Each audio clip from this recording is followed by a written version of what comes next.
He looked me dead in the eyes, that cold, gray morning, and the words he spoke felt like slivers of ice burrowing deep into my soul. "You are a burden, Eleanor. A liability. This family, this legacy, it's too fragile for your dreamer's touch."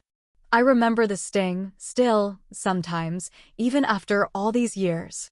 The way the damp air of Willow Creek Landing seemed to hold its breath, waiting for my response. The way the mist clung to the ancient oaks outside the window of the family workshop, mirroring the fog that had suddenly descended over my own future. A burden. A liability. Words that followed me, whispered in the back of my mind through years of scraping by, of proving everyone wrong, of building something from nothing in a city that knew nothing of quiet legacies or engraving tools passed down through generations. Now, the hum of the city is a distant, almost comforting thrum. The view from my office window isn't mist-laden oaks, but a vast, glittering tapestry of lights stretching to the horizon. My name, Eleanor Vance, spoken now with a different kind of weight, associated not with burden, but with balance sheets, successful ventures, and a quiet, unwavering competence. I built this life, brick by painstaking brick, far away from the judgment and the suffocating expectations. Far away from the scent of metal dust and the silent language of silver. I thought I had finally sealed off the old wounds, the ones inflicted in that very workshop, under the disapproving gaze of my father and the quiet, complicit silence of my siblings. I thought Willow Creek Landing was a chapter closed, bound shut, and placed high on a dusty shelf. Life, it seems, has a way of tearing down the walls you build around your past. And sometimes, the call that shatters your carefully constructed peace comes from the most unexpected source. A therapist. My husband Mark's therapist. A woman whose calm, measured voice on the phone delivered news so jarring, so utterly unbelievable, that it didn't just open the old wounds, it ripped them wide open, exposing the raw, still tender flesh beneath. Mark, gone. And sessions left behind that painted a picture not of grief, but of something far more calculated, far more chilling. A picture that suggested his disappearance wasn't accidental, wasn't even a tragedy in the way I first understood it. It was a plan that involved me, a plan that felt suspiciously like he intended to leave me holding the pieces and the blame. So here I am, looking out at the city lights, the life I built shimmering below me, knowing I have to go back. Back to Willow Creek Landing. Back to the family who called me a burden. Back to the legacy I fled. Because Mark's sessions, the recordings his therapist discovered after reporting him missing, they imply he wasn't just planning to disappear. He was planning to frame me. For what, exactly, I wasn't yet sure. But the implications were terrifying enough to pull me back into the very past I had sworn to escape. And woven through the fragments I'd heard were strange, unsettling references to the family, to the business, to something he seemed to believe I had taken from him, or perhaps from them. Something tied to the very heart of evergreen engravings. Something like the tools. The Vance family engraving tools. The heirloom. Willow Creek Landing. The name itself tasted of damp earth and forgotten things. Growing up there felt like living inside a watercolor painting, soft edges, muted colors, and a stillness that could either feel peaceful or profoundly suffocating. Our house, attached to the evergreen engravings workshop, smelled perpetually of metal polish, fine wood, and the faint, sweet scent of molten wax used for intricate seals. The Vance family legacy wasn't one of vast fortunes or political power, but of quiet artistry. For over 100 years, the Vances had been master engravers. We etched intricate patterns onto silver heirlooms, personalized gold lockets, crafted brass plaques for town landmarks, and even engraved the dies used for official seals. It was a respected, if not particularly lucrative, trade. My father, Arthur Vance, was a man of meticulous habit and quiet expectation. He believed in precision, in the weight of tradition, in the idea that your hands held the history of all the hands that had held these tools before you. The tools. The Vance family engraving tools. They weren't just tools, they were the tools. A set of antique chisels, burins, scrapers, and gravers, each with a handle worn smooth by generations of use. They were kept in a specially crafted, velvet-lined wooden chest, polished to a warm gleam. My father treated them with a reverence bordering on religious. He'd let us watch sometimes, the late afternoon sun catching the metal as he worked, the tiny curls of silver or brass peeling away under his steady hand. He'd let Thomas, my older brother, touch them, practice with them, his large hands clumsy compared to my father's elegant movements. He'd let Clara, my younger sister, admire them, tracing the worn handles with a gentle finger. Me? I wasn't allowed to touch them. Not for actual engraving, anyway. Girls don't have the strength, Eleanor, my father would say, his voice devoid of malice, simply stating what he saw as fact. It's a man's trade, this. He'd give me other tasks, polishing, sorting materials, managing the small front office. Important work, he'd insist, but not the heart of the craft. But I wanted the heart of the craft.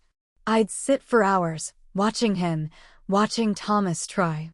I'd sneak into the workshop when it was empty, just to be near the chest, to breathe in the scent of the wood and the metal.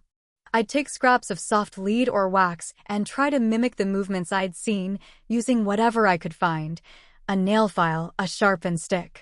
I had a knack for it, a steadiness of hand, an eye for detail that my father, in his blind adherence to tradition, simply refused to see. The deepest wound, the one that festered and ultimately drove me away, wasn't just the exclusion from the engraving bench. It was the knowledge that I could do it. I remember one crisp autumn afternoon. I must have been 17. Thomas was struggling with a particularly complex crest on a silver locket. He was frustrated, heavy-handed, the lines wavering. My father was sighing, his disappointment a tangible weight in the room. When they stepped out for a moment, I couldn't help myself.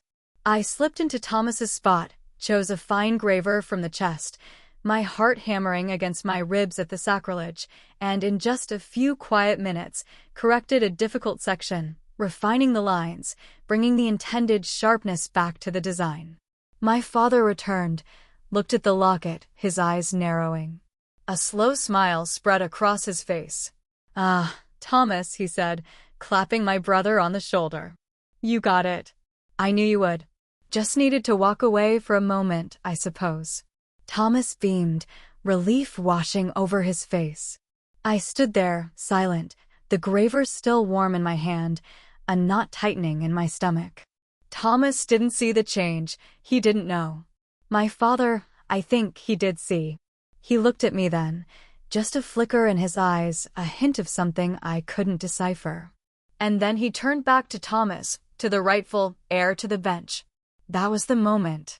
The moment I knew I couldn't stay. The moment the unfairness solidified into a hard, sharp stone in my chest. If my own father wouldn't acknowledge my skill, my passion, because I was a girl, what hope did I have here?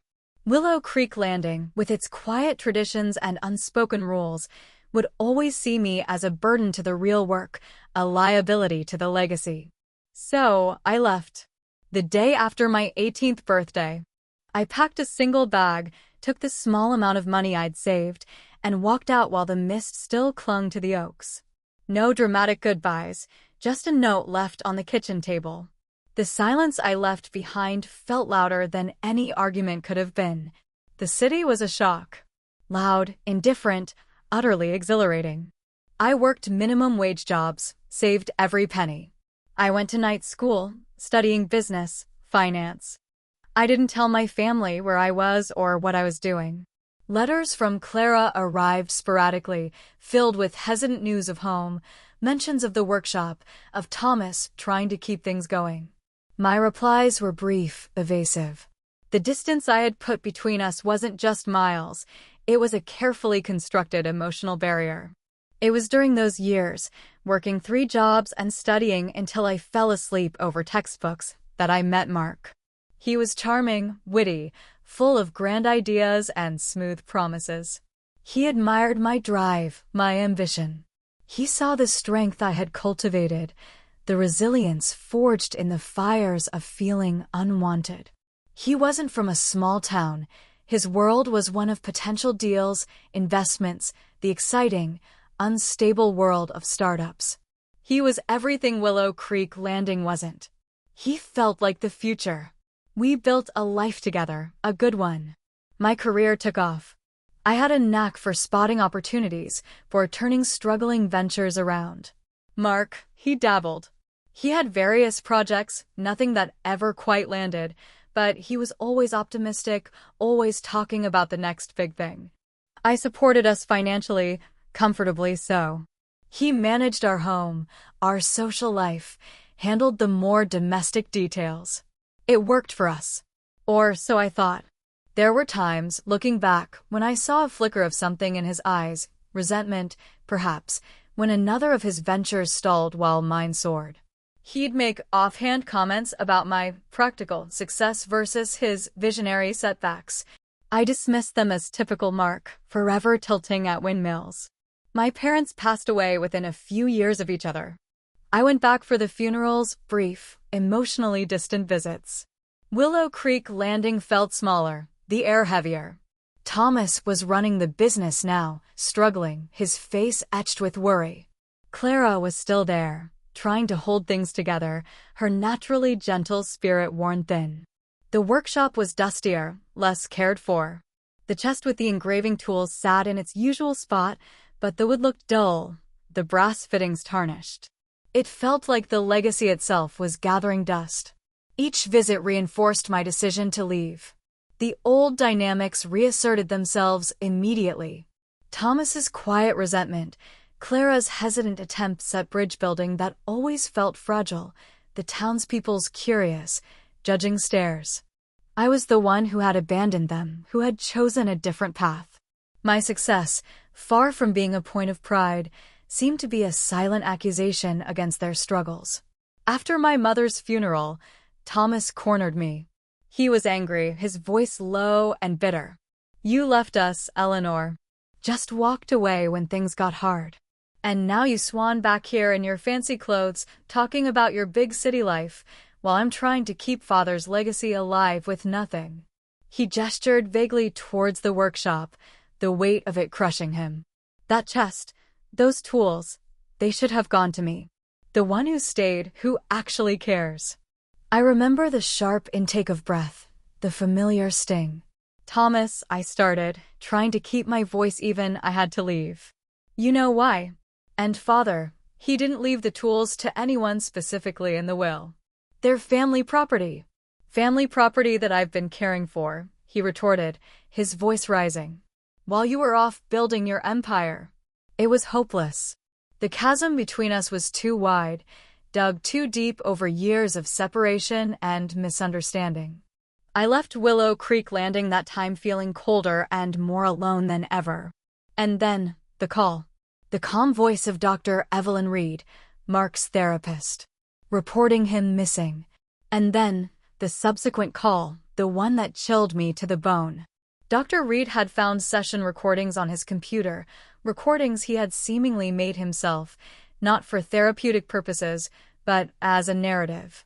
A narrative that painted me as controlling, cold, obsessed with money, and responsible for all his failures. A narrative that hinted at a plan to disappear, to start over and leave his debts, his troubles, squarely at my feet.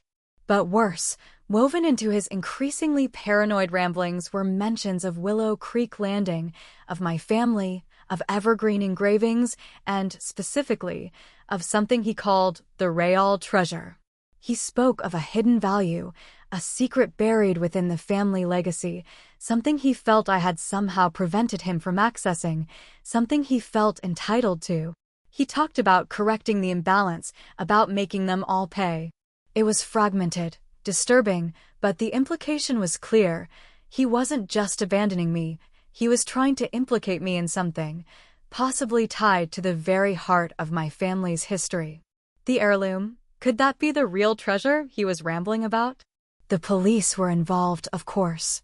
The recordings were now evidence in a missing person case that was rapidly turning into something far more complex and potentially criminal. They needed me to cooperate, to provide context, to explain his state of mind. But I also knew, instinctively, that I needed to go back to Willow Creek Landing. If Mark's plan involved my family, if it involved the business, if it involved the heirloom, I needed to understand what he thought he knew, what he was trying to orchestrate, and protect my family, however estranged we were, from whatever fallout was coming. The thought of returning was a physical ache. All the old insecurities, the feeling of being the burden, rushed back. But beneath the fear was a hard knot of determination. I wouldn't be the girl who fled this time. I was Eleanor Vance, the woman who built an empire with nothing but resilience and sharp wit. I would face whatever Mark had set in motion. I would face my family. I would face the past. Just before we dive back in, let me know where you're listening from tonight. I love seeing the map light up. It feels a little less lonely knowing we're sharing this quiet moment across the distance. So, packing for Willow Creek Landing felt surreal. Not the quick, desperate packing of a teenager running away, but the measured, practical packing of an adult returning to face a storm. I booked my flight, arranged for things to be handled at work. Each step felt heavy, irreversible. I was going back to the place where my story began, the place where the deepest cuts had been made. And this time, I wasn't running. I was walking directly into the heart of it. Willow Creek Landing hadn't changed, not fundamentally. The same ancient oaks lined the main street, their branches gnarled and wise. The air still carried that distinct scent of damp earth and wood smoke. The bridge over the creek looked just as it did in my memories. But as I drove into town, a new layer was visible beneath the familiar surface, a layer of weariness, of things just holding on. Some storefronts were empty, others looked tired. The pride of place I remembered seemed faded. Driving up to the house, to the combined home and workshop of evergreen engravings, my hands felt clammy on the steering wheel. It looked smaller than I remembered, the paint peeling in a few places, the garden less tended. My rental car, sleek and modern, felt utterly out of place parked in the gravel drive. Clara was the first one to the door. She looked older, of course, the lines around her eyes deeper, but her smile, when she finally let it break through the initial shock, was still Clara's, soft, hesitant, full of a gentle kindness. "Eleanor? Is that really you?" Her voice was a whisper. "It's me, Clara." My own voice felt thick with emotion, a strange mix of apprehension and unexpected warmth. We stood there for a moment, just looking at each other across the threshold that had separated us for so long. Then, without a word, she stepped forward and wrapped her arms around me. It was a tentative hug at first, and then, as if a dam had broken, she held on tightly, burying her face in my shoulder. I hugged her back, the years melting away for just that shared moment of sisterhood. Thomas emerged from the workshop behind her, wiping his hands on a rag. His initial expression was one of irritation, probably assuming it was a customer, but then he saw me, saw Clara hugging me, and his face went slack with surprise. It quickly hardened into that familiar guarded look. "Eleanor, didn't expect to see you back here." His voice lacked Clara's warmth. "Hello, Thomas." I kept my voice level. "I needed to come." He just nodded, still holding the rag, his eyes taking in my appearance, the tailored jacket, the city polish that was impossible to hide. The silence stretched, thick with unspoken history. Clara finally pulled back, wiping a tear from her cheek. Come in. Mother's inside. She'll be so surprised." Walking back into the house felt like stepping into a time capsule. The furniture was the same, arranged in the same way. The familiar scent was there, fainter perhaps, but still present. And sitting in her usual armchair by the window was my mother, Martha Vance. Frail now, her hair whiter, her movements slower, but her eyes still sharp, if a little clouded with age and illness. "Mother? Look who's here," Clara said softly. Mother turned, her gaze focusing on me. A slow smile spread across her face, softer than Clara's, but filled with a deep, quiet relief that surprised me. "Eleanor? My Eleanor? You came back." "I did, Mother." I knelt by her chair, taking her hand. It was thin and fragile in mine. We talked for a while, carefully navigating the surface, avoiding the deeper currents. Mother asked about my life, my work, my marriage. I answered vaguely, not ready to unload the truth about Mark, about the recordings, about why I was really here. The first real moment of recognition, the first jaw-drop moment, came later that evening. We were having a quiet dinner, Clara bustling in the kitchen, Thomas mostly silent, picking at his food, Mother watching me with a gentle curiosity. Thomas finally broke the silence, his tone laced with that familiar resentment. "So," he said, not looking at me, "still playing the big city executive?" I took a slow breath. This was it. The moment they'd learn how far I'd actually come. "Something like that, Thomas," I replied evenly. "The company I founded last year? It went public a few months ago." The fork Thomas was holding clattered against his plate. He looked up sharply, his eyes wide with disbelief. Clara paused in the kitchen doorway, a plate in her hand, her mouth slightly open. Mother just watched, her expression unreadable. Went public?" Thomas stammered. Your company?" "Yes," I confirmed quietly. "It was a successful IPO. I'm the CEO." Silence descended, heavy and stunned. Thomas stared at me, the resentment replaced, for a moment, by sheer, unadulterated shock. Clara slowly put the plate down, her initial surprise giving way to a look of awe and perhaps a touch of sadness for the years we'd missed. Mother simply nodded, a faint smile touching her lips. It was more than just knowing I had a successful career. It was the scale of it. The public offering. The title of CEO. It wasn't just personal success, it was financial independence on a level they couldn't comprehend within the quiet confines of Willow Creek Landing and the struggling reality of evergreen engravings. I wasn't just the dreamer who ran away, I was the dreamer who had built a tangible, significant reality from that dream. The air in the room shifted. The old dynamic of the burden and the responsible one fractured. Thomas's resentment didn't disappear, but it was now overlaid with a reluctant acknowledgement, perhaps even a touch of envy. Clara's gentle nature seemed to bloom a little, as if seeing my strength gave her a quiet hope. Later that night, after Mother had gone to bed and Clara was clearing the kitchen, Thomas finally spoke again, his voice low and gruff. "Father, he always thought you were too restless for this place. Too eager for something more." He gestured vaguely towards the workshop. "He didn't think you had the patience for the tools." I felt a familiar prick of pain. "He didn't think I was capable, Thomas." "Not really." He didn't respond immediately.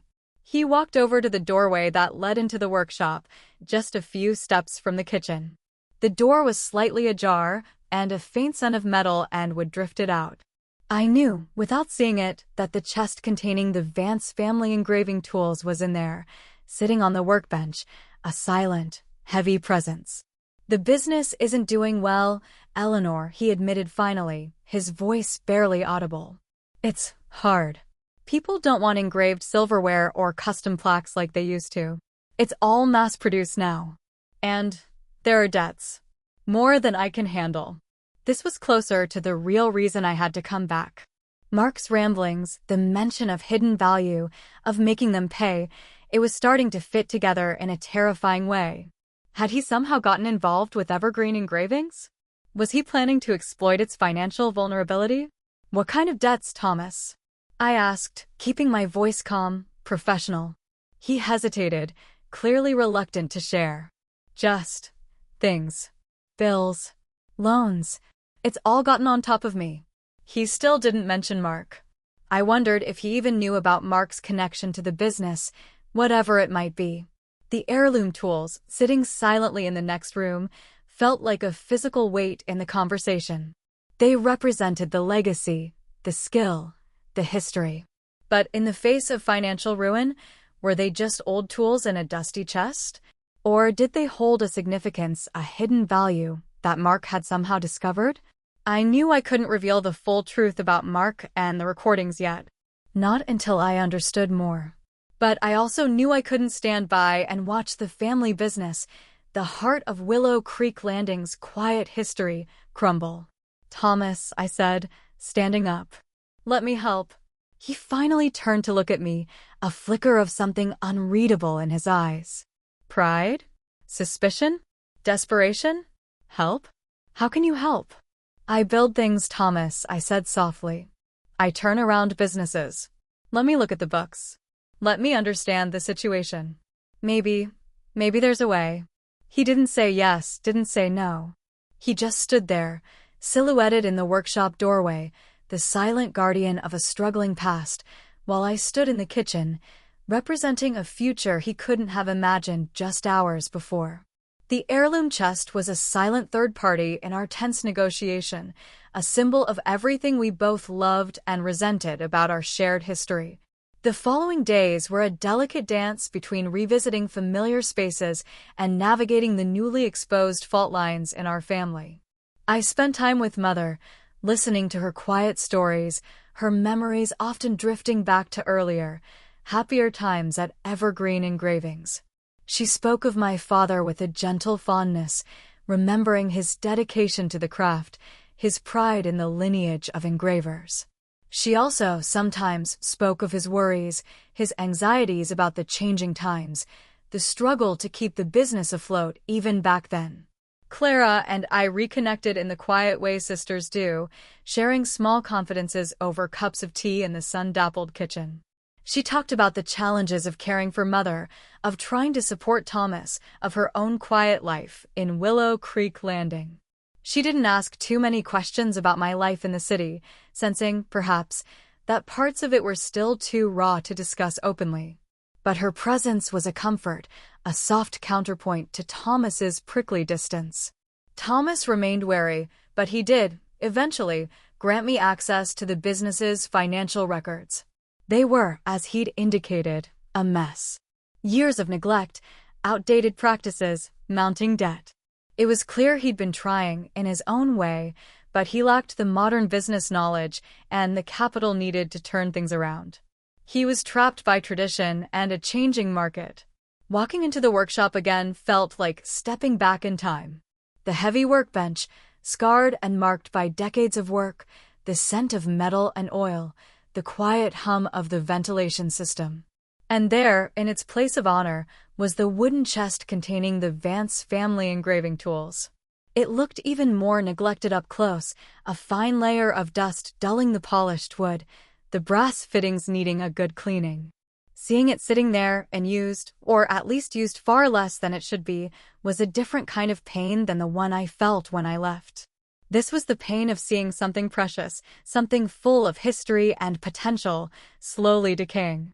I ran my fingers over the smooth, worn wood of the chest, a flood of memories washing over me. Sneaking into the workshop as a child, captivated by the glint of the metal, the stories my father would tell about each tool, where it came from, what kind of marks it made. The intense desire to learn, to create, to be a part of this legacy, and the sting of being told I couldn't. "They haven't been used much lately, have they?"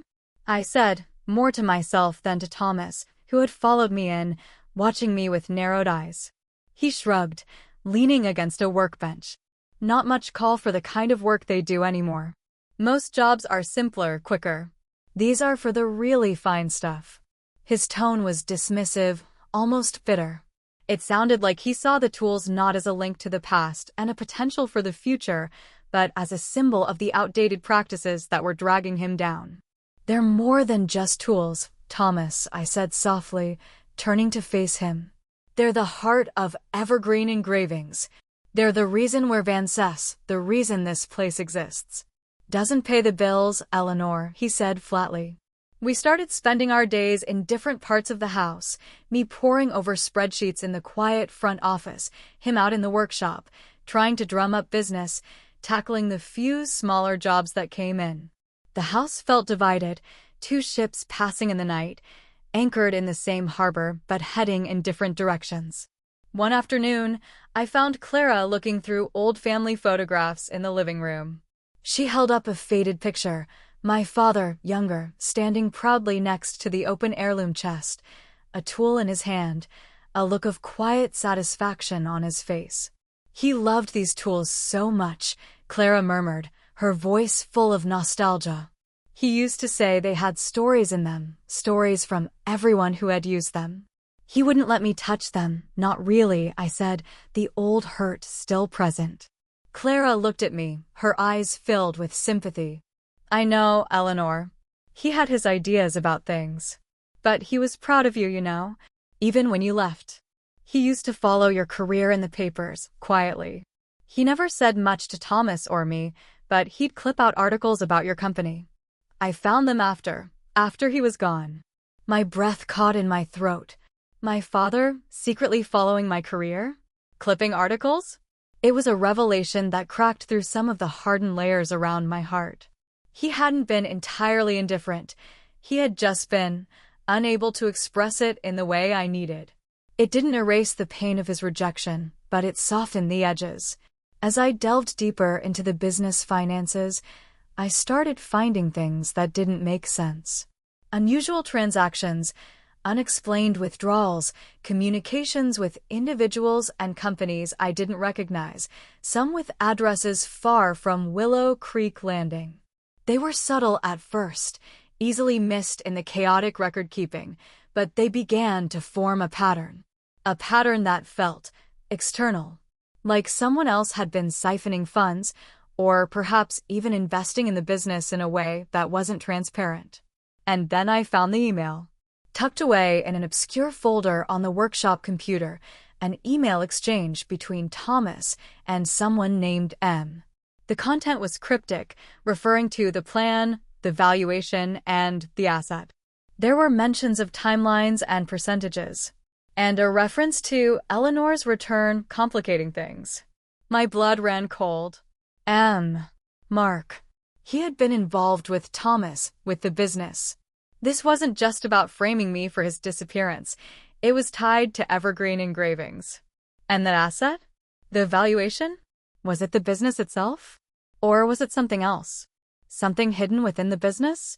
My mind immediately went back to his ramblings about the real treasure and hidden value in the therapist's recordings. Could it be linked to the heirloom tools? To something associated with them? I knew I had to confront Thomas, but I needed to be careful. I still hadn't told them about Mark's death or the recordings. Introducing that bombshell on top of the business problems and this new discovery felt overwhelming. I decided to approach it from the business angle first. That evening at dinner, the tension was palpable. Thomas was unusually quiet. Clara kept glancing between us, sensing the unspoken weight in the air. Mother was tired, fading in and out of the conversation.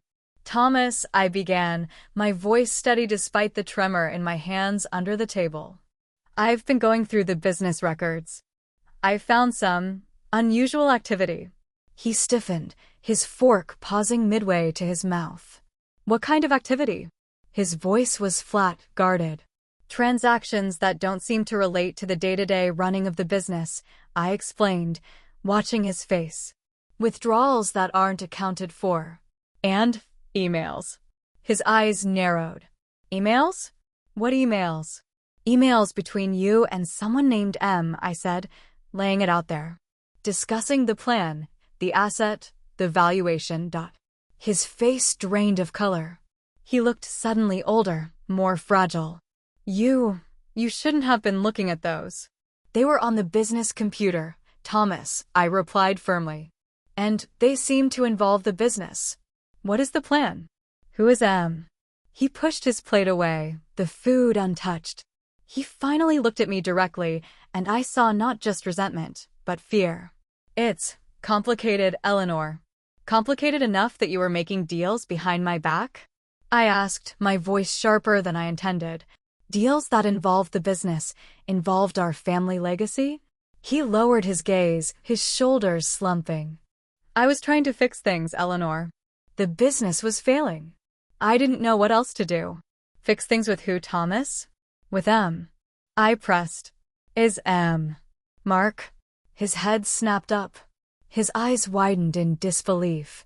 Mark? Your husband? No. What are you talking about?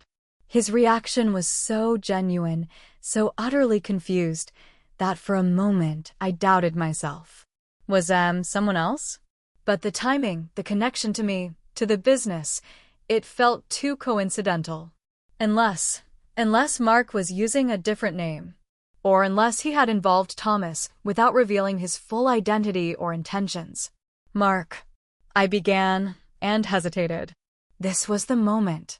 The point of no return. Mark was reported missing a few days ago. His therapist found recordings that suggest he was planning to disappear. And they mention the business. They mention hidden value. They mention Willow Creek Landing. Clara gasped, her hand flying to her mouth. Mother stirred in her chair, her eyes opening, sensing the sudden intensity in the room. Thomas stared at me, his face a mask of shock and confusion. Missing? Mark is missing? And he was talking about our business? Hidden value? He wasn't just talking about it, Thomas, I said, my voice low. He was planning something. Something that involved evergreen engravings. And it seems he was also planning to leave me to take the fall for whatever he was doing. The dinner table, which had moments before been a scene of quiet family tension, had become a stage for a sudden, shocking revelation. The silence that followed was deafening, broken only by Mother's shallow breathing. The weight of Mark's secret plan, the potential threat to the business, and the years of unresolved family conflict crashed down upon us. The heirloom chest, silent in the workshop next door, felt like a ticking time bomb, a symbol of the legacy that was now entangled in Mark's potentially destructive scheme. The tension in the room stretched thin, a fragile membrane about to snap. Before Thomas could respond, before Clara could fully process the news about Mark, a faint sound reached us from Mother's chair, a choked gasp, a sudden, labored struggle for breath. We turned, startled. Mother's eyes were wide with panic, her hand clutching her chest. Her breathing was shallow, ragged. Clara was instantly by her side, her face pale with fear. Mother, what's wrong? Thomas and I rushed over. Mother was clearly in distress, her lips taking on a bluish tint. My years in the city, having dealt with various crises, kicked in. Clara, call 911. Thomas, help me get her into a more upright position. We worked together, clumsy at first, then finding a rhythm born of shared urgency. Clara was on the phone, her voice trembling as she explained the situation. Thomas helped support Mother as I tried to loosen her clothing to make her more comfortable. The crisis was immediate, overwhelming, pushing aside the shock of Mark's disappearance and the mystery of the emails. Family, in this moment, trumped everything else. The paramedics arrived quickly, their presence filling the quiet house with a flurry of efficient, urgent activity. They assessed Mother, administered oxygen, asked rapid-fire questions about her medical history. The air crackled with a different kind of tension now, not emotional, but physical, medical. We followed the ambulance to the small local hospital, a silent, anxious trio in my rental car. The waiting room was sterile and hushed. We sat together, the unspoken words hanging between us, but the shared worry for Mother a fragile bridge across the divide. Hours later, a doctor emerged, looking tired but reassuring. Mother had had a severe angina attack, likely brought on by stress. She was stable, but she needed to stay in the hospital for monitoring and further tests. She was weak, and the doctor was clear. She needed a period of absolute calm and rest. Any further stress could be dangerous. Leaving the hospital in the pre-dawn light, the reality of the situation settled over us, heavy and cold. Mother was stable, but vulnerable. And back at the house, waiting for us, were the unresolved questions, the unearthed secrets, and the looming threat to evergreen engravings. Back at the house, the silence felt different, hollowed out by Mother's absence and filled with the weight of what lay ahead. Thomas, quieter than ever, finally spoke as we stood in the living room, the heirloom chest still a silent sentinel in the workshop doorway. The emails and Mark. "I don't understand, Eleanor," he said, running a hand through his hair, looking utterly defeated. I did talk to someone. About the business. Trying to find a way out of the debt." He explained, hesitantly at first, then with a rush of frustrated confession. He had been contacted by a man claiming to be a consultant interested in heritage crafts. This man, who went by the name Mr. Vance, had shown an uncanny knowledge of evergreen engravings, its history, and its financial struggles. He'd proposed a complex investment and restructuring plan, one that involved valuing the business assets, including, specifically, the antique engraving tools. He'd made it sound like a way to save the legacy, to bring in much-needed capital. The emails I found were part of this negotiation. The plan was the restructuring proposal. The asset was the business, with a particular focus on the heirloom tools. The valuation was the process of determining their worth. And Mr. Vance? Thomas had shown me a photo the man had sent, a generic, blurry image. It wasn't Mark. But then, Mark was a master of reinvention, of presenting whatever face was needed. Had he used a different name? Had he hired someone? The consultant had disappeared, cutting off contact shortly after I arrived in Willow Creek Landing. Coincidence? I doubted it. The implications were terrifying. If Mark had been planning to exploit the business, to somehow use the heirloom tools for his own gain, his disappearance, and the subsequent framing of me could be a way to muddy the waters, to create chaos, to divert attention while he enacted the next phase of his plan, whatever it was. And if he had been involved with the business finances, had he been siphoning funds? Had he deliberately driven it further into debt? My mind raced, connecting the dots. Mark's ramblings about hidden value, the real treasure. His anger, directed at me, at my family. His plan to disappear and frame me. And now this mysterious Mr. Vance, who had been negotiating with Thomas about the business, about the heirloom tools. It all felt like pieces of a dark, intricate puzzle, and the picture emerging was one of calculated manipulation and potential ruin. And on top of it all, Mother's health crisis. The stress of the family tension, the revelation about the business, it had taken a physical toll. The doctor's words echoed in my mind, absolute calm and rest. How could we possibly achieve that with this hanging over us? The heirloom chest sat in the workshop, a silent witness to generations of craftsmanship, now potentially at the center of a scheme I still didn't fully understand. It wasn't just a symbol of our past anymore. It was potentially the key to our future, or the catalyst for our complete undoing. The midpoint twist wasn't just a single event. It was a convergence of crises: Mother's health, the financial disaster of the business, and the chilling realization that Mark's plan was far more insidious and far-reaching than I had initially imagined. It involved the very heart of the Vance legacy, and it was happening right here in Willow Creek Landing.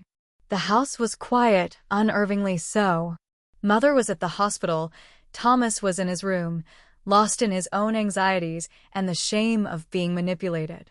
Clara and I sat in the living room, the only light coming from a single lamp casting long shadows.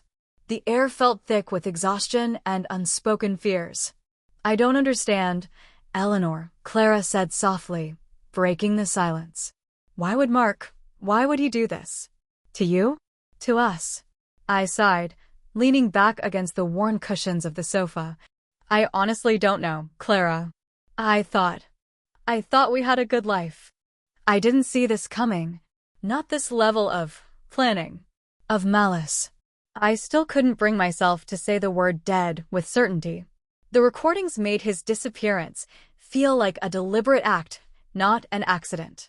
We talked for a long time that night, sharing memories of growing up in Willow Creek Landing, of the unspoken rules and expectations, of the quiet weight of the Vance name. Clara admitted how hard it had been, trying to keep everything together after our parents were gone, trying to support Thomas as he struggled with the business. She spoke of the loneliness, the feeling of being stuck, watching the world change around them while evergreen engravings slowly faded. "I always admired you for leaving, Eleanor," she confessed, her voice barely above a whisper. "For having the courage to go and build something for yourself. I never could. This place, this family, it just felt like my responsibility." "It shouldn't have all fallen on you, Clara," I said, reaching out to take her hand. "Or on Thomas. We should have found a way to share the burden." "Maybe," she said, squeezing my hand gently. "But you were always the strongest, Eleanor. The one who knew what she wanted and wasn't afraid to fight for it." Her words, meant as a compliment, felt heavy. Was I strong? Or was I just running? Had I fought for something or just fought against something? Later, after Clara had gone to bed, I couldn't sleep. My mind was a whirlwind of Mark's cryptic recordings, Thomas's unwitting involvement, Mother's fragile health, and the looming threat to evergreen engravings. I got up and wandered into the workshop. The moonlight filtering through the dusty windows cast an ethereal glow on the familiar space. The tools hung on the walls, silent sentinels. The heavy workbench stood in the center, a monument to generations of labor. And there, on the bench, was the wooden chest containing the Vance family engraving tools. I approached it slowly, my footsteps echoing in the quiet room. I ran my hand over the worn wood, the smooth, cool surface a tangible link to the past. I remembered my father's reverence for this chest, for the tools within it. He saw them not just as instruments of a craft, but as repositories of history, of skill, of identity. Hesitantly, I lifted the heavy lid. The scent of aged wood and metal rose to meet me.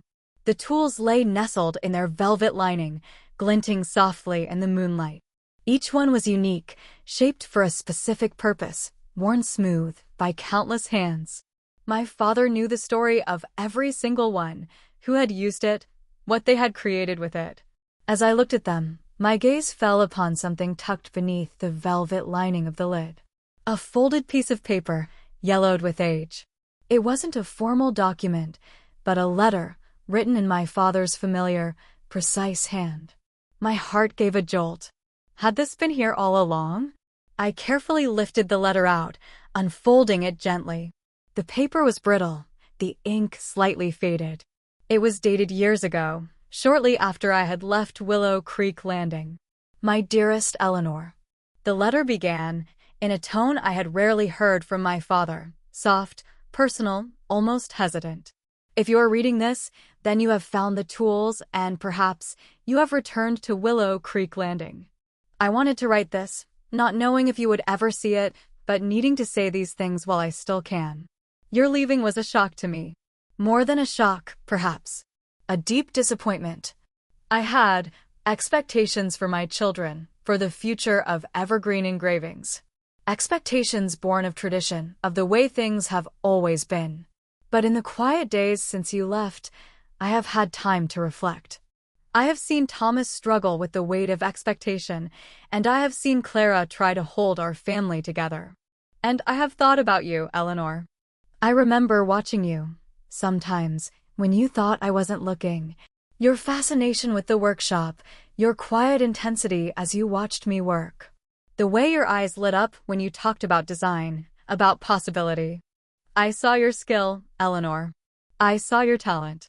Even if I was too stubborn, too blinded by tradition, to acknowledge it properly then. My dearest girl, I was wrong. I was wrong to tell you that this craft, this legacy, was not for you. The truth is, you had a natural gift, a steadiness of hand and an eye for detail that few possess. You had the spark, the passion that is essential for true craftsmanship. The tools, these are not just pieces of metal and wood. They are the embodiment of our family spirit, of our dedication to beauty and precision. I kept them here in this chest, hoping that one day, someone with the right touch, the right heart, would use them again. I see now that I should have encouraged you, Eleanor. I should have taught you. Perhaps you would have found a way to blend the old ways with your own vision, to bring new life to evergreen engravings. There are things I never said to you, things I should have. I was proud of you, Eleanor. Proud of your independence, of your drive, even when it took you away from us. I saw the articles about your success, and a part of me, a part one rarely showed, swelled with pride. The future of evergreen engravings is uncertain. Thomas carries a heavy burden, and I fear he is not suited for it alone. Clara does her best, but this is not her passion. If you are reading this, and if you have returned, please look at these tools not just as relics of the past, but as a potential for the future. Perhaps, just perhaps, you can find a way to keep the spirit of evergreen engravings alive, in your own way. The legacy is not just in the metal, Eleanor. It is in the hands that shape it, and the heart that guides the hands. I regret the words I spoke to you, the pain I caused. You were never a burden, my daughter. You were a light. I just wasn't ready to see it. With love, always. Your father. Tears blurred my vision, hot and unexpected. My father. He had seen. He had known. And he had regretted. The sting of his past rejection was still there, but this letter, this quiet confession, poured a balm over the wound. He hadn't been indifferent. He had been a man trapped by his own generation's rigid expectations, a man who struggled to express love and pride. Holding the letter, looking at the tools, I felt a profound shift within me. For so long, I had defined myself against Willow Creek Landing, against my family's expectations. I had built my success as a defiance, a way to prove them wrong. But this letter, and the quiet presence of the heirloom tools, reframed everything. The legacy wasn't a cage, it was a foundation. The craft wasn't an outdated relic, it was a source of potential. And my father's love, however flawed its expression, was real.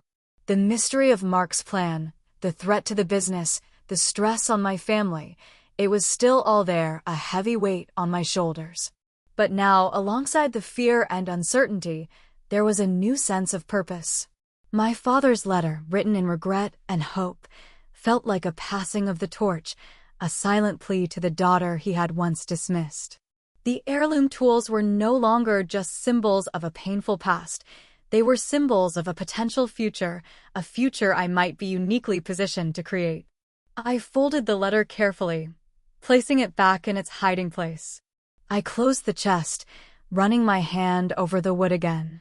The weight of it felt different now, not heavy with the past, but solid with possibility. Mark might have seen the tools as a mere asset, something to be valued and exploited. But they were more than that. They were the heart of something real, something enduring. And maybe, just maybe, I could be the one to protect that heart and make it beat anew. The atmosphere in the house remained fragile, a thin veneer of calm stretched over raw nerves. Mother was still in the hospital, stable but needing rest. Thomas was withdrawn, wrestling with the implications of his dealings with Mr. Vance and the terrifying possibility that he had unwittingly endangered the business and the family. Clara moved through the house like a quiet ghost, her worry for Mother a constant shadow. I spent the next few days digging deeper into the business records, trying to piece together the extent of Thomas's interactions with Mr. Vance and any financial irregularities that might have occurred. The more I found, the clearer it became that Mr.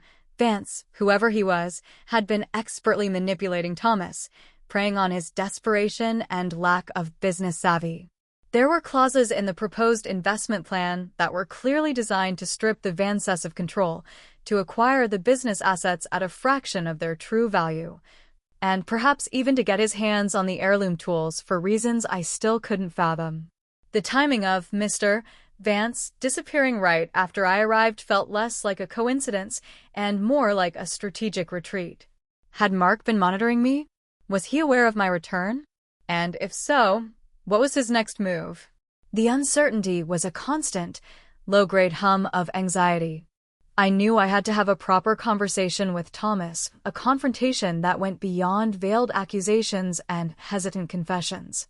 It was time to lay everything out, as much as I knew, and figure out what to do next. But the prospect filled me with dread.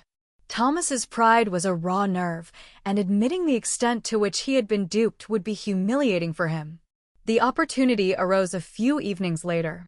Clara was visiting Mother at the hospital, and Thomas and I were left alone in the quiet house. He was sitting in the living room, staring blankly at the fireplace, the picture of dejection. I sat down opposite him, taking a deep breath. "Thomas," I began, my voice gentle but firm. "We need to talk. Properly." He didn't look up. "About what, Eleanor?" "About how I almost ruined everything. About how you have to come back and clean up my mess." His voice was flat, self-pitying. "It's not about blame, Thomas," I said, trying to keep the frustration out of my voice. "It's about understanding what happened and figuring out how to fix it."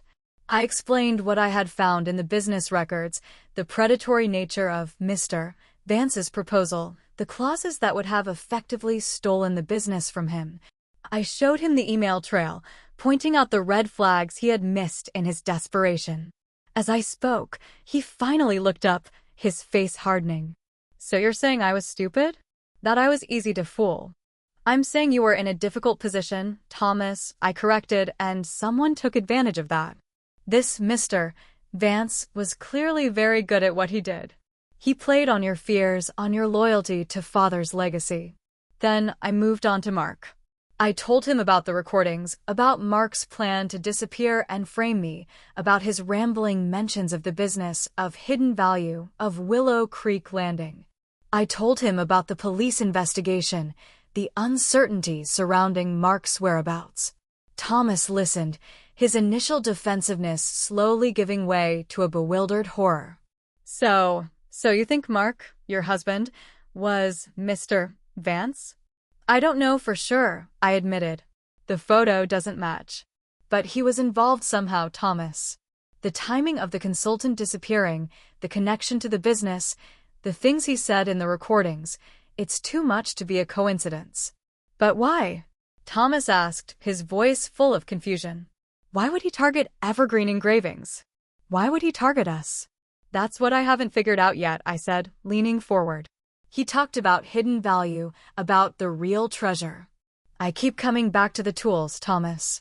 The heirloom tools. Did Mr. Vance seem particularly interested in them?" Thomas thought for a moment, then nodded slowly. Yes, he did. He asked a lot of questions about their history, their provenance. He even asked about their potential market value, not just as tools, but as antiques, as artifacts. A cold dread settled in my stomach. Was that it? Was the hidden value, the potential market value of the heirloom tools? Were they priceless antiques that Mark somehow intended to acquire, perhaps through taking over the business and its assets? It seemed too simple, and yet, given Mark's focus on wealth and his apparent lack of understanding of true craftsmanship, it made a terrible kind of sense. He wouldn't see the legacy, he'd just see the dollar signs. "I think," I said, my voice low, "that Mark saw the tools as a valuable asset, something he could monetize. And he saw evergreen engravings as a way to get them, perhaps by driving the business into the ground and then acquiring it cheap." Thomas looked at me, his face pale. "He was going to steal them?" "Steal our family's tools." "It looks like he was planning to acquire them." "Yes," I confirmed, the word steal feeling too simple for the twisted layers of his plan. And his plan to frame me, to create chaos around his disappearance. Maybe that was meant to coincide with taking over the business, to make it look like my financial troubles were causing problems here, diverting attention from his actions. The weight of this realization hung in the air. Thomas had been manipulated, used as a pawn in Mark's scheme. His desperation to save the business had made him vulnerable, and Mark, or whoever Mr. Vance was acting for, had exploited that vulnerability. For a long moment, Thomas was silent, absorbing the enormity of it. Then his shoulders began to shake. He wasn't just sad, he was gutted. I messed up, Eleanor, he choked out, the words ragged with shame. I almost lost everything. Everything father worked for. I stood up and walked over to him, placing a hand on his shoulder. It was a gesture of comfort I hadn't offered him in years, perhaps ever. You were trying to save the business, Thomas, I said softly. You made mistakes, yes, but you weren't trying to destroy it. You were manipulated. He finally looked at me, his eyes filled with tears. I was so angry at you for leaving, Eleanor. For being successful. I felt like you didn't care about any of this. He gestured around the room, towards the workshop. I cared, Thomas, I said, my own voice thick with emotion. I cared deeply, but I couldn't stay in a place where I felt like I wasn't valued, where my passion was dismissed. I know, he whispered. Father, he shouldn't have done that.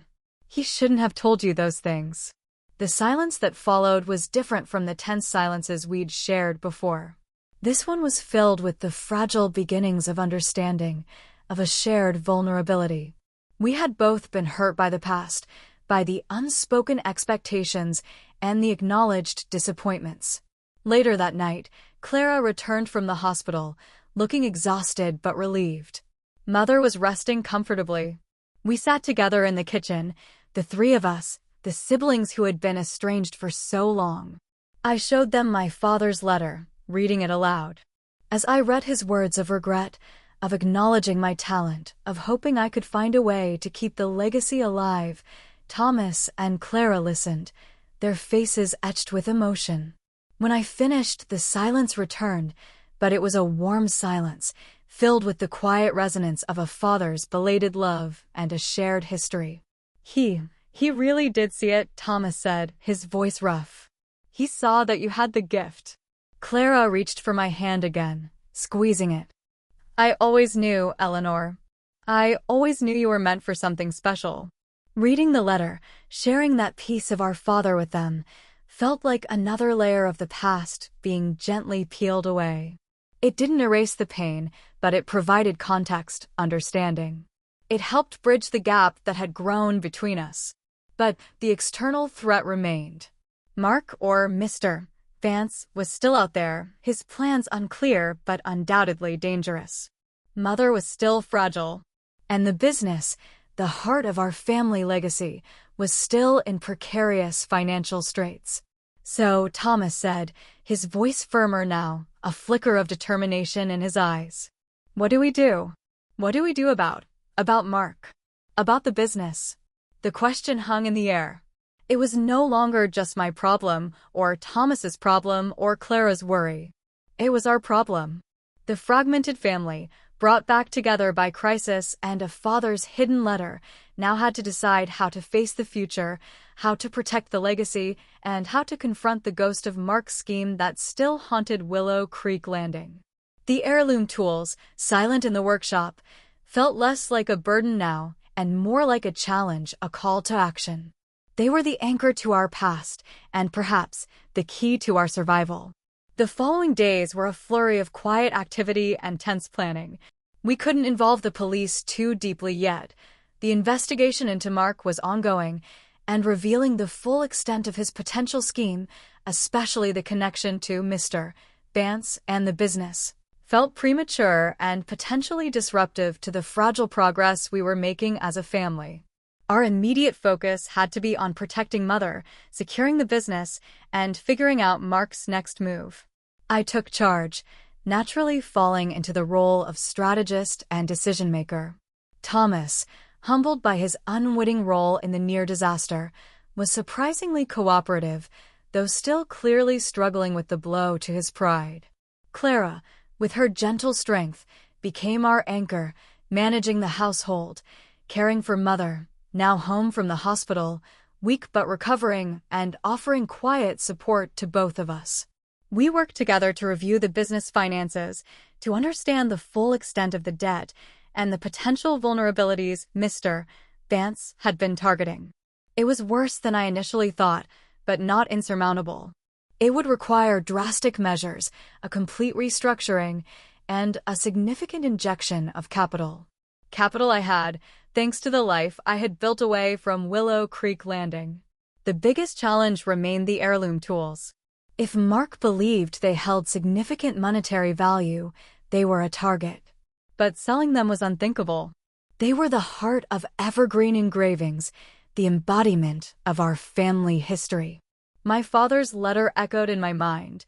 The legacy is not just in the metal, it is in the hands that shape it and the heart that guides the hands. We had to find a way to protect the tools, to safeguard them from Mark's potential scheme, while also finding a way to leverage the actual value of the legacy they represented, the value of craftsmanship, of history, of unique artistry, to save the business. The solution, when it came to me, felt both terrifying and exhilarating. It wasn't about selling the tools as antiques, it was about putting them back to work. It was about returning to the core of what evergreen engravings was meant to be, but with a modern twist. I proposed a bold plan. We wouldn't try to compete with mass production. Instead, we would pivot, focusing exclusively on high-end, bespoke engraving. We would use the heirloom tools for limited edition pieces, for restoration work on antique silver, for custom commissions that demanded the highest level of skill and artistry. We would market the story of evergreen engravings, the century-long legacy, the use of the historic tools. We would tap into the growing market for unique, handmade, heritage items. This would require investment in new equipment for modern aspects of the business, in marketing, and, critically, in training. Training someone to use the heirloom tools with the skill and precision they deserved. And that's where the most challenging part of the plan came in. I couldn't stay in Willow Creek Landing permanently. My life, my company, was elsewhere.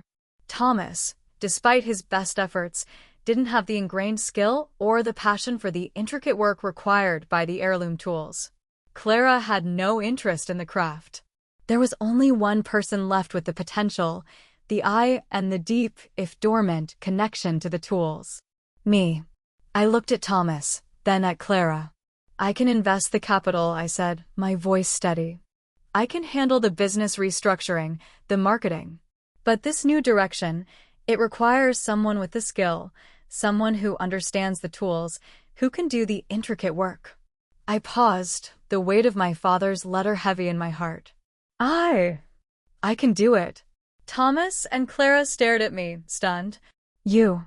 Thomas finally stammered. But, Father always said. Father was wrong, I said, meeting his gaze directly. And he knew it, eventually.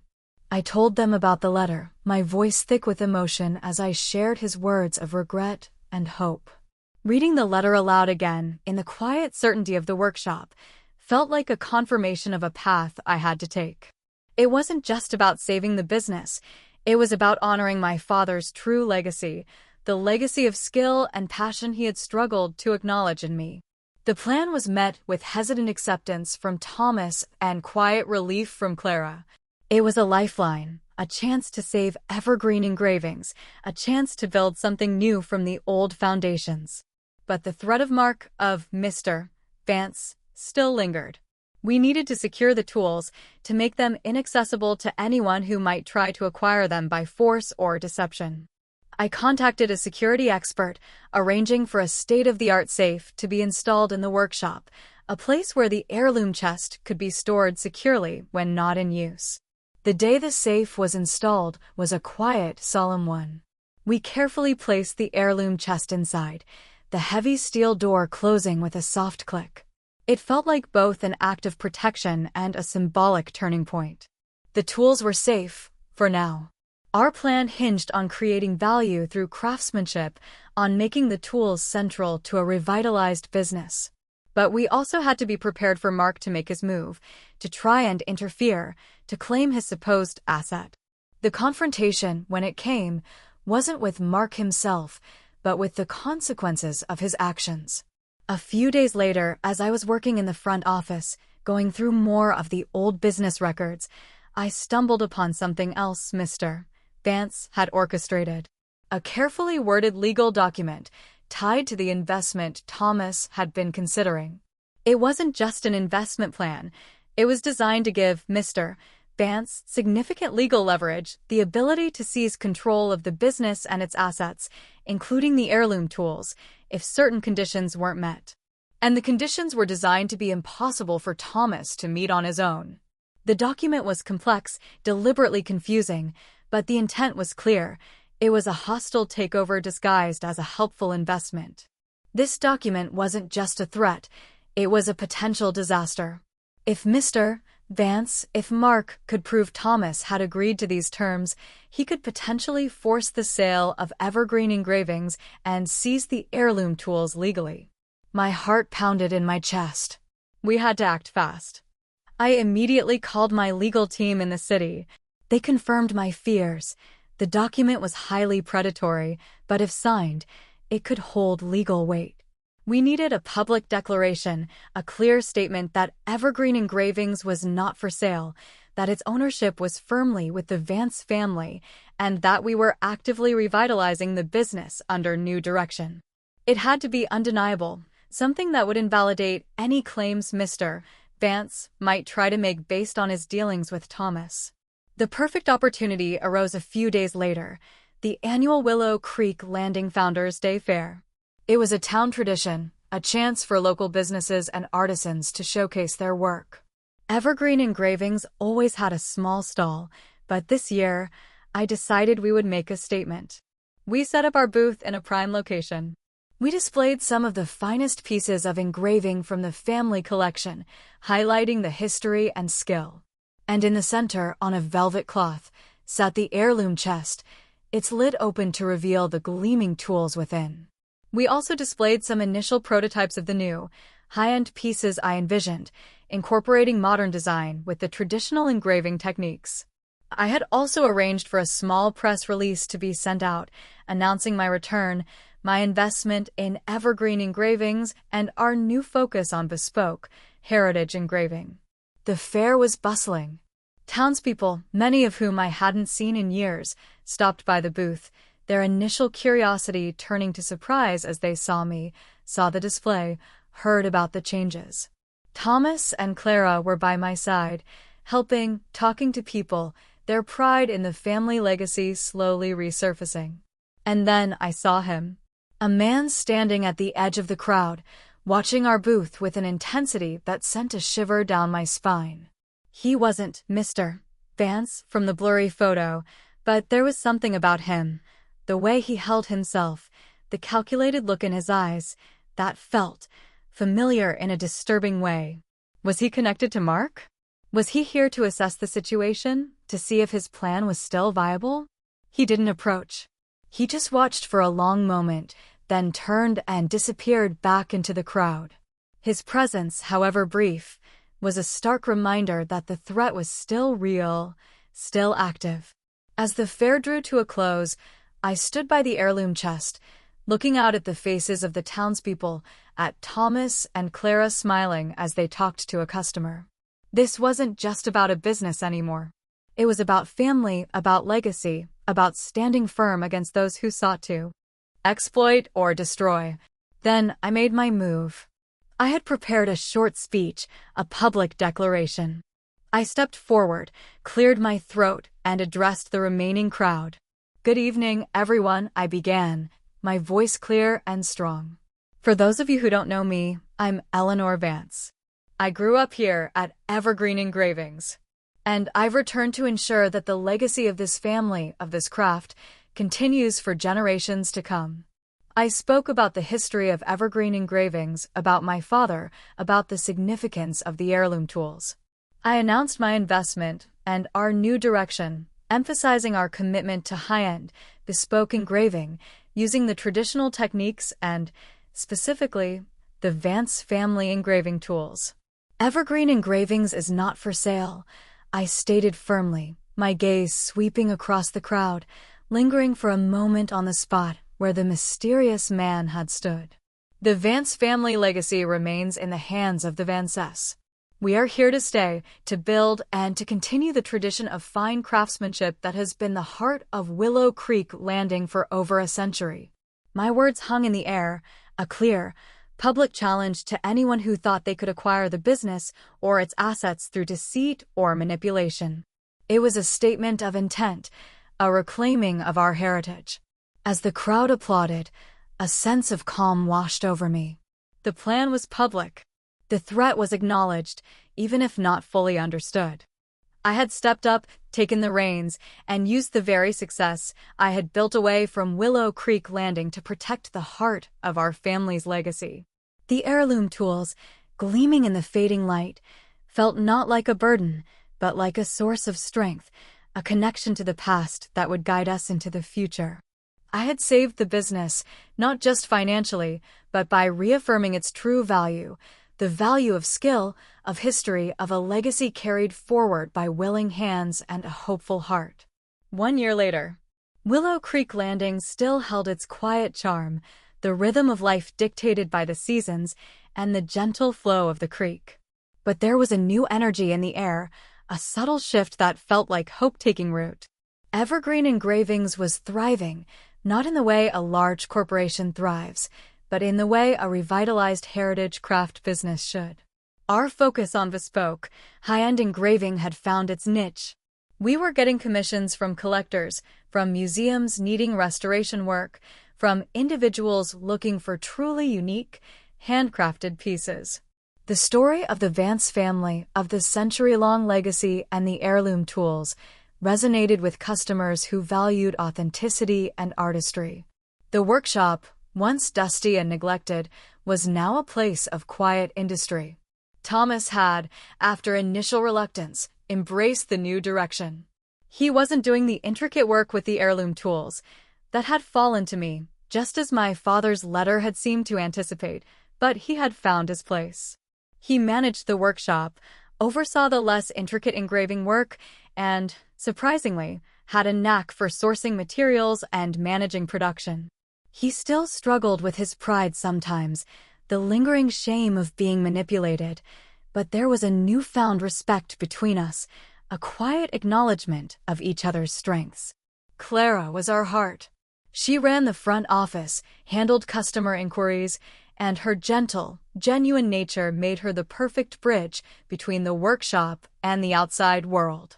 She had also taken on the role of chronicler, documenting the history of the business, the stories behind the heirloom tools, and sharing them with our customers through our website and social media.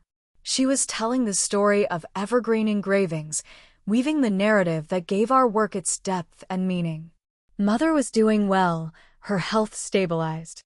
She spent her days in her armchair by the window, watching the quiet life of Willow Creek Landing, her presence a comforting anchor in the house.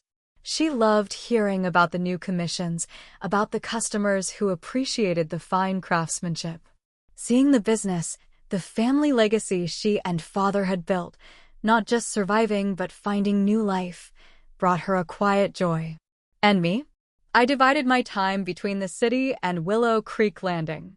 My company there was in capable hands, allowing me the flexibility to dedicate a significant portion of my time and energy to Evergreen Engravings. I spent hours in the workshop, sitting at the bench where my father and grandfather had sat, the heirloom tools in my hands. It felt natural, right? The metal yielded to my touch. The lines I created felt like a continuation of a long, unbroken conversation across generations.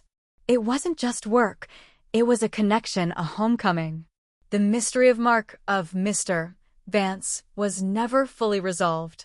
The police investigation remained open, but without a body, without clear evidence of foul play directly linked to anyone it had stalled. Mr. Vance disappeared completely, leaving no trace. The predatory legal document he had given Thomas was rendered moot by my public declaration and the clear evidence of the business's revitalization under my ownership and direction. We never heard from Mark again. The recordings he left behind remained a chilling reminder of his capacity for deception and manipulation, a dark shadow on the life I had shared with him. But the fear had faded, replaced by a quiet sense of relief and a determination to build something real and enduring, something that couldn't be taken away by someone like him. The heirloom tools sat on my workbench, gleaming softly. They were no longer just relics of the past or potential assets to be exploited. They were living instruments, connecting me to my father, to his father, to all the Van Cess who had shaped metal and, in doing so, shaped our family's story. My father's letter, kept safe in the chest with the tools, was a constant source of quiet strength, a reminder of his belated understanding and his hope for the future. Thomas and I had slowly, tentatively, built a new relationship. We weren't without our disagreements, but the old resentment had largely dissolved, replaced by mutual respect for the roles we each played in the business and the family. He saw my dedication to the craft, my commitment to the legacy, and he finally understood that my leaving hadn't been a rejection of evergreen engravings, but a necessary step on my own path, a path that had, in a strange twist of fate, led me back to help save it. Clara and I were closer than we had ever been. The years of separation had melted away, replaced by a comfortable familiarity and a shared understanding of the complexities of family, the weight of history, and the quiet strength found in sticking together. We were still a family, bruised and scarred by the past, by loss and betrayal, but also stronger, more connected, and more hopeful. Evergreen Engravings was more than just a business. It was a symbol of our resilience, of our ability to adapt, to find new value in old traditions, and to build a future on the foundations of the past. The heirloom tools, once a source of pain and exclusion for me, were now in my hands, guiding me as I added my own chapter to the Vance family story. I wasn't just saving a business, I was honoring a legacy, healing old wounds, and forging new connections, both with my family and with the quiet, enduring spirit of Willow Creek Landing. What would you do in this situation? Drop a comment, give a like, and we'll meet again for another quiet epic. I love hearing your thoughts and connecting with you through these stories. Sometimes life throws you a curveball so unexpected, so jarring, that it forces you to stop, to reevaluate everything you thought you knew. Mark's disappearance, the chilling recordings, the revelation of his scheme to target my family's legacy, it was a painful, disorienting shock. It unearthed old wounds, brought me face to face with the past I had fled, and pushed my family to the brink. But out of that crisis came redemption. Not in a dramatic, conquering hero kind of way, but in a quiet, deeply human one. It was the redemption of understanding, of forgiveness, of finding strength in unexpected places, and of recognizing the enduring power of family, however flawed. I think about Mark sometimes. What drove him? What was this hidden value he was so convinced existed? Was it just the market value of the tools, or was there something else, something he believed was truly buried in our family history? I may never know the full truth of his motivations, or even his fate. And in a way, perhaps that uncertainty is its own kind of closure. His actions, born of something I couldn't understand, ultimately became the catalyst for healing, for rebuilding, for a homecoming I never thought I would have. Forgiveness. It's a complex thing, isn't it? Can I forgive Mark for his deceit, for his plan to harm me and my family? It's hard. The anger, the sense of betrayal, still linger sometimes. But perhaps forgiveness isn't about condoning the actions. It's about releasing yourself from the corrosive power of the anger. It's about choosing not to let his darkness define your light. Forgiveness, in this context, feels like acknowledging the wound, but choosing not to let it fester, choosing instead to focus on the healing. And forgiving my family for the old hurts, the perceived rejections? That feels easier now, softened by understanding, by shared vulnerability, and by the quiet strength we found in facing a crisis together. My father's letter was a profound act of reconciliation, a bridge built across the years of silence. Thomas and I, though different in so many ways, found common ground in our shared love for evergreen engravings, however flawed our expressions of that love had been. Clara, the quiet observer, became the gentle unifier, her unwavering kindness a balm on our raw nerves. The heirloom tools, once symbols of exclusion and tradition I felt trapped by, are now in my hands, connecting me to the past in a way that feels empowering, not limiting. They represent skill, dedication, and the enduring power of creating something beautiful with your hands. They are a reminder that true value isn't always measured in dollars and cents, but in history, in artistry, in the quiet legacy passed down through generations. My journey back to Willow Creek Landing wasn't the one I expected. It was fraught with pain, with tension, with the unsettling ghost of a betrayal I still don't fully comprehend.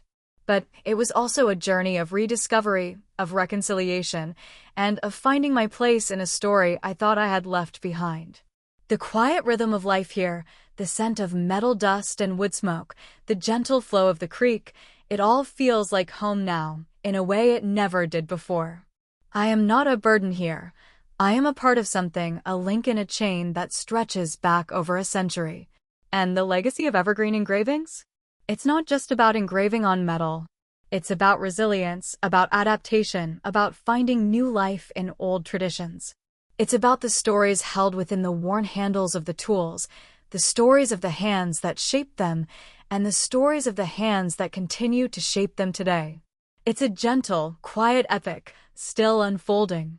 As we settle into the stillness of the night, I want to leave you with a thought. In your own life, what are the hidden values, the quiet legacies that might be waiting to be rediscovered? What are the old wounds that might be ready for healing?